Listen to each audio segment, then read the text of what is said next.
Nosso programa agora são 12 horas e 50 minutos, faltam 10 minutinhos para 1 da tarde, recebendo aqui a presença do doutor José Antônio Rosa, nosso advogado especialista em direito eleitoral. E ele emplacou, né? Da última vez que ele esteve aqui, eu acho que foi no mês de maio, por aí, ele disse que, estourando novembro, dezembro, esse processo se analisaria. Não passaria desse ano a situação da juíza Selma Arruda, senadora agora cassada. Bom, não ficou muito claro para mim, só ainda nessa questão técnica, doutor José Antônio, a questão. A vaga, como é que fica? Vai ficar com 80 senadores? A vaga fica aberta. A previsão do Código Eleitoral é que essas eleições sejam realizadas em 20 a 40 dias. Eu não acredito que consiga fazer nesse prazo, porque nós vamos ter que abrir prazo de desincompatibilização menor, prazo de convenções, prazo de registro de candidatura e a campanha propriamente dita. Acredito que a campanha, 20 dias é o prazo suficiente para fazer uma campanha dessa de senador no estado de Mato Grosso sem nenhum problema. Vai ter que gastar com urna eletrônica, com tudo isso? Tem que gastar com tudo isso e tem que organizar tudo isso nesse período. Quer dizer, o Tribunal Regional Eleitoral tem que lacrar as urnas, colocar lá dentro os candidatos, lacrar, distribuir e fazer a eleição. Então, é um trabalho árduo, difícil, demorado e que tem etapas a serem cumpridas. E enquanto um lado se prepara, que são os candidatos dos partidos políticos ao cargo, o outro lado, que é a Justiça Eleitoral, que administra isso tudo, vai ter que correr contra o relógio para cumprir todas essas metas e chegar lá. Então, eu acredito que até mais tardar, meados ou final de março, nós estaremos com o novo senador eleito. Então, nós teremos aí uma perca de senador,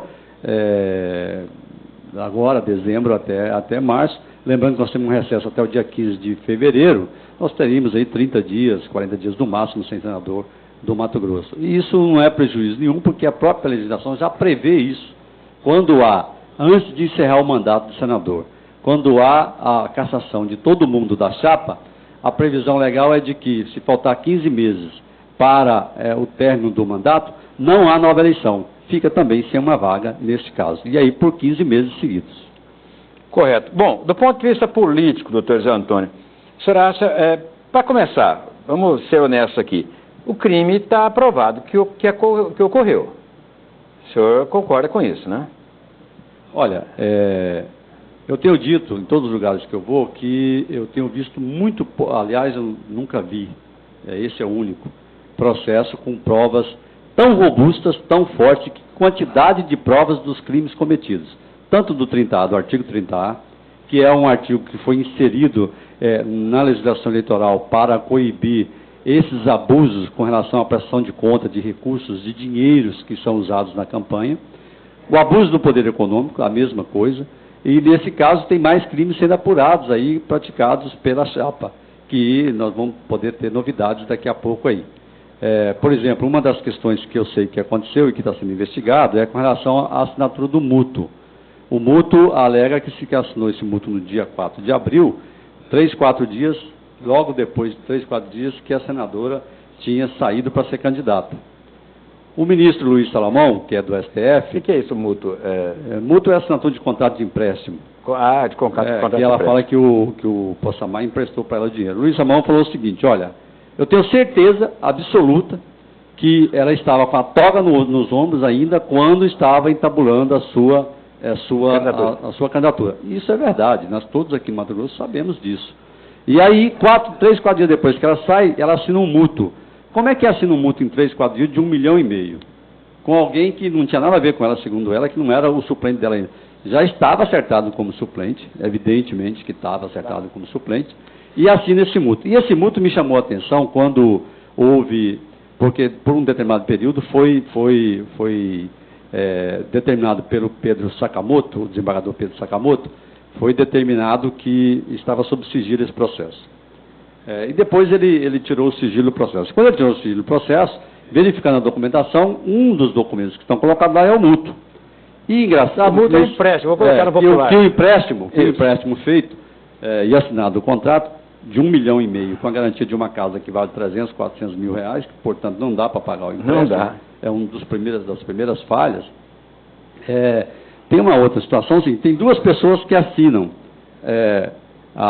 como testemunha do empréstimo. Do empréstimo. Uma das pessoas é o Elcio Botelho de Campos, que foi o coordenador geral da campanha dela. O Elcio Botelho de Campos só veio para o processo eleitoral aqui uns 5, 6, 10 dias antes das convenções. Portanto, até esse período de 5, 6, 10 dias antes da convenção, ele sequer conhecia a juíza Selma Arruda. Ele foi indicado por pessoas que veio para a campanha e ele não conhecia. Mas lá em abril, dia 4 de abril, tem a assinatura dele como testemunha do empréstimo.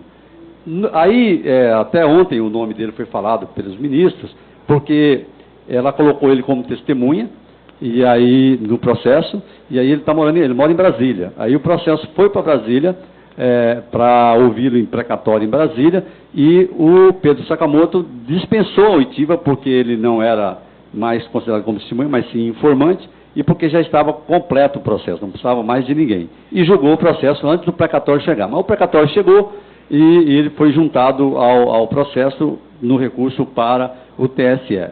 E eu estava olhando lá o processo dos comentários feitos pelo ministro Og Fernandes, no seu voto. Ele disse, olha, o próprio relator, ao analisar os documentos do precatório que veio, das declarações prestadas pelo Elcio Botelho de Campos, verificou que não tinha nenhum interesse para o processo, inclusive porque ele disse que só veio para a campanha e só conheceu a juíza Selma Arruda 10 dias antes das convenções.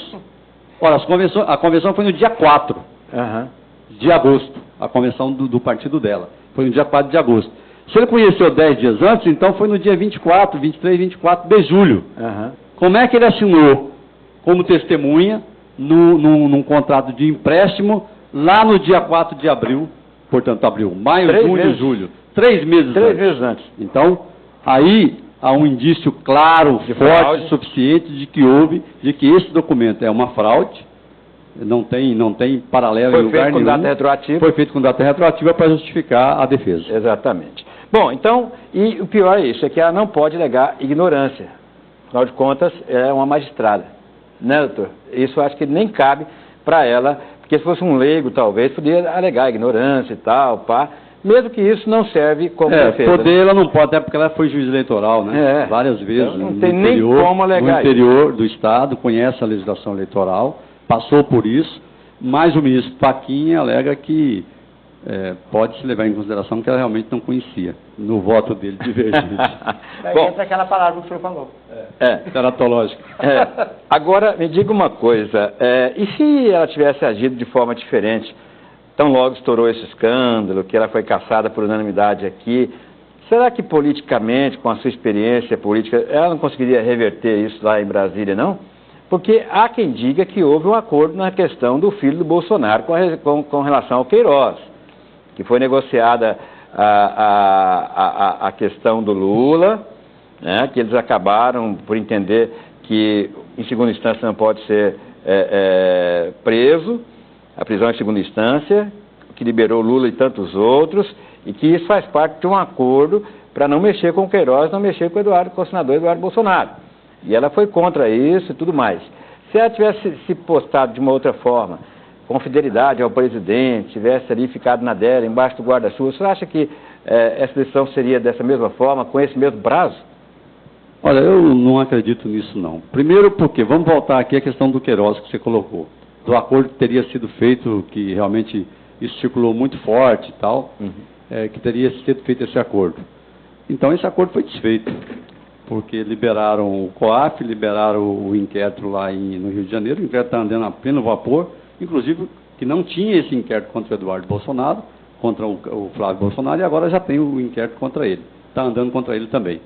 E não há que falar assim, o presidente do STF foi voto vencido. Não, ele acabou votando também pela liberação dos dados do COAF e da Receita Federal para a investigação. Então, por aí, nota-se que não houve nenhum acordo nesse sentido. Houve, sim, uma decisão dele, de forma monocrática, mandando suspender até que o STF se analisasse o caso, e que é um negócio comum.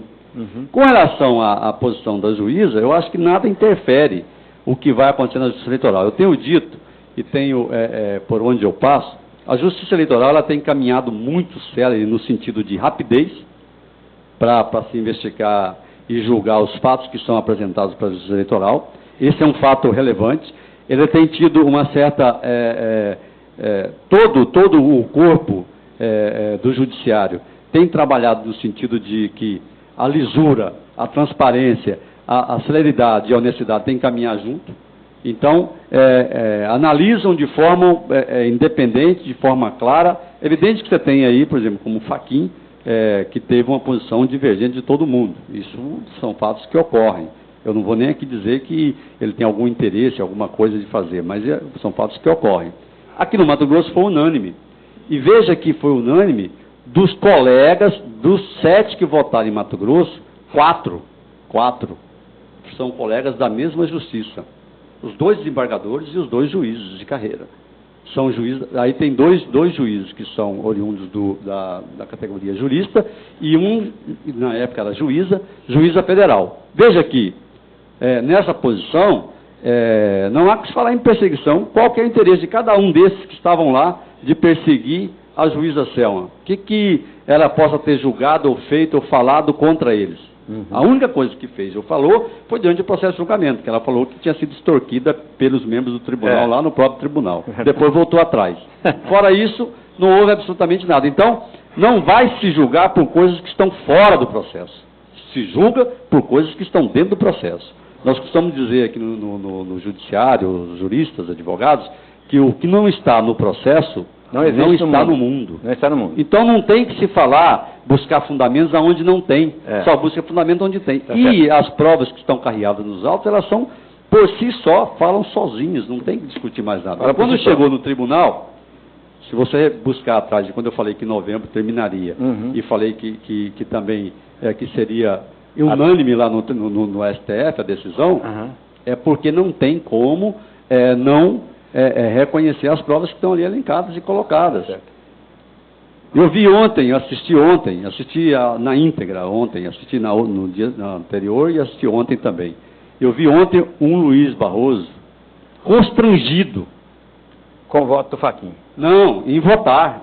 Constrangido de votar. Ele votou antes do Fachin. Olha, você veja que ele não levou nem voto escrito. Ele acompanhou o voto do relator na íntegra. Veja que o que está colocado aí, a gente pensa uma coisa, analisa uma coisa, é muito duro a gente caçar a primeira colocada do Mato Grosso, eleita com voto popular, e aí a gente fica pensando aqui, mas aí quando você vê a lei, você vê o que está colocado, e você vê o que foi colocado aqui, e vê que tudo isso é verdadeiro, inclusive porque não houve uma defesa material dos fatos, vim aqui dizer que está sendo perseguida, vim aqui dizer que foi muito sério, vim aqui dizer que não sei o quê. Não tem jeito, né? Qual que é o interesse nisso? Vim dizer que houve tentativa de achar que por parte da empresa que prestou serviço? Qual que é a defesa disso? Então, Antônio, eu não posso ter a oportunidade... Foi um voto do ministro Luiz Barroso, um voto emblemático, que inclusive na semana anterior ao começo da votação, circulou muito forte no Brasil, inclusive em Mato Grosso, que ele seria, o ministro queria pedir vistas do processo. Quando houve a suspensão, na quinta-feira da semana passada, e que não houve pedido de vistas, eu dei uma entrevista até numa rádio aqui da capital, dizendo o seguinte: não haverá mais pedido de vista. Por quê? Porque o tempo, e isso o Luiz Salomão, que foi o primeiro a votar depois do relator, que é ministro do STJ, disse claramente ontem: olha, eu tive tempo suficiente de analisar todo o processo e fazer o meu voto. Ou seja, todo mundo não há por que pedir vista. Então, por isso, portanto, o assunto foi considerado encerrado e ontem encerrou-se a votação. Eu tenho que te liberar, você falou que o senhor tem compromisso, mas eu não posso deixar sem fazer uma pergunta. Nem que o senhor, de repente, fale assim: não, o assunto requer um pouco mais de tempo, eu não posso agora, volto, de repente, quem sabe, na semana que vem, mas para falar do caso da cassação do vereador Abílio Brunini. Quem está na chuva tem que molhar, né? É isso, né? Então, assim, preliminarmente, nós estamos, inclusive, com uma enquete rolando aqui, pedindo a opinião da população. E até agora, quase 100%, pelo menos 99% das pessoas que participaram se demonstraram contra a cassação do vereador, não é? Mas eu queria uma opinião do senhor, se o senhor preferir aqui, eu sei que o senhor está sem tempo, mas se quiser falar por cima aí qual que é a sua opinião, e quem sabe a gente vai marcar aqui para a semana que vem o senhor voltar para a gente falar mais profundamente desse caso do vereador Abílio Brunini. Olha, tudo que eu colocar aqui vai ser em tese, né? Porque eu não conheço o processo, não li só o que está na imprensa, só analisando o que falam e o que dizem. Eu acho que o vereador Abílio, ele tem uma atuação muito forte, ele tem uma atuação muito contundente, ele vai para cima, ele quer discutir, quer ver, quer saber, quer mostrar, quer fiscalizar, quer mostrar, e faz isso com rara competência. Rara competência. Agora, nesse processo de cassação dele aqui, uma das coisas que, pelo fato em si que está colocado para cassação, não vejo condição de cassá-lo. Não tem elementos para isso. Tem elementos para isso, pelos fatos que foram elencados na abertura do processo de cassação. Objeto do processo de cassação. Objeto do processo. Agora, na sequência disso,